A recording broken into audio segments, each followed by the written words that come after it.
Faraday picnic tap. Yeah! Got the 3-piece airlocks. Temperature controllers. Some more Faraday stuff. Got the jugs for the fermenter. The Anvil 10.5 gallon.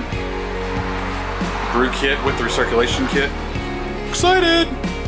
And the start of my Keezer. Yes! I should be able to fit about 2 to 3 kegs in that thing.